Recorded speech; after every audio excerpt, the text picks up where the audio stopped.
තවදුරටත් මේ දැන් අධිකරණයට පෙස්සම් යොමු වෙනවා මේ උතුවලකට දෙතිරියට මේක දාලා කොහොමද ආණ්ඩුව නම් කකුලක් පස්සට ගන්න එක නෑ වෙයි. ආණ්ඩුව සාමාන්‍යයෙන් අර කලින් අධ්‍යාපන ප්‍රතිසංස්කරණ ගෙන ආපු වෙලාවෙත් කිව්වේ වගේ කතාවක්. අධ්‍යාපන ප්‍රතිසංස්කරණ අකුලන්න දවසක දෙකකට කලින් ජනාධිපතිවරයා කිව්වා කවුරු විරුද්ධ වුණත් මේක අපි අකුලන්නේ නැහැ කියලා.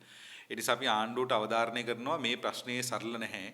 විනිසුරුවරුන්ගේ සංගමයේ සියලු දෙනාම ප්‍රකාශ කළා තියෙනවා මේකට විරුද්ධයි කියලා.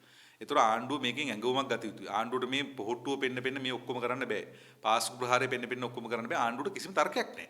දැන් අපි අහනවා අද ජනාධිපතිවරයාලා පාර්ලිමේන්තුවේ කතාවක් කරන්න සූදානම් වෙනවා. ජනාධිපතිවරයාට කියන්න වෙන ඉතුරුයෝ කියන්න එපා. අධිකරණ අලුතෙන් හදනවා මහේස්ත්‍රාත්වරු බඳව ගන්නවා. මේ පිටින් තිනේම කතා කරන්න එපා. නිශ්චිතව මෙලෙස මේ ශ්‍රේෂ්ඨාධිකරණයේ සහ අභියාචනාධිකරණයේ ඉන්න විනිසුරුවරුන්ගේ වයස දික් කරාට පස්සේ මේ සංශෝධනයෙන් නඩු අඩු වෙන්නේ කොහොමද? වයස දික් කරාට පස්සේ පාස්කු ප්‍රහාරයට සාධාරණයක් ඉෂ්ට වෙන්නේ කොහොමද?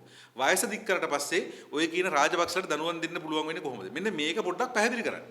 හරි මේක කිසිම තර්කයක් ඉදිරිපත් කරන්න නෑ මේ දේ කරනවා මේක ප්‍රතිඵලය තමයි අපි පැහැදිලිව කියනවා මේ අගවිනිසුරුවරයා පවත්වාගෙන යෑම සඳහා ගන්න ක්‍රියාමාර්ගයක් මේකේ වන්දිය මේ රටේ වැඩ කරන මන්ත්‍රී ගෙවන්න සිද්ධ වෙනවා ඉස්සරහට එනවා කම්කරු නීතිය තනි කම්කරු නීතිය ඒක ඇතුළු කම්කරුවන්ගේ අයිතිවාසිකම් දුර ගන්නවා ඊළඟට EPF එක සම්බන්ධ අලුත් යෝජනාවක් ගෙනලා ඇස්සන එක පනතක් විදිහට ඒවි ඒතර අර්ථ සාධක අරමුදල සම්පූර්ණ විශාල ව්‍යසනයක මුණ දෙන්න සිද්ධ වෙනවා ඊළඟට ත්‍රස්තවාදය වැළැක්වීම පනත නව අලුත් හැඩයකින් ගෙන්නනවා සියලුම උද්ඝෝෂණය කිරීමේ අයිතිය ආණ්ඩුවට විරුද්ධ වීම අයිතිය පවා ත්‍රස්තවාදී ක්‍රියාවල ලෙස නම් කළා මේ සියල්ල සඳහා සටන් කරන තියෙන එක භූමියක් තමයි අධිකරණය ඒ නිසා මේ කරන වෙනසෙන් පස්සේ විශාල සමාජ ප්‍රශ්නයකට විශාල සමාජ අහිමිවීමකට සමාජෙ මුහුණ දෙන්න සිද්ධ වෙනවා ඒ නිසා අපි මේ පදනමින් තමයි මේකට විරුද්ධ වෙන්නේ ඒ නිසා මේක ආණ්ඩුව මේ යෝජනාව අවසාන මොහොතේ අකුල ගනීවි කියලා අපි කල්පනා කරනවා ආණ්ඩුවට යම්කිසි දීක සිහි කල්පනාවක් තියෙනවා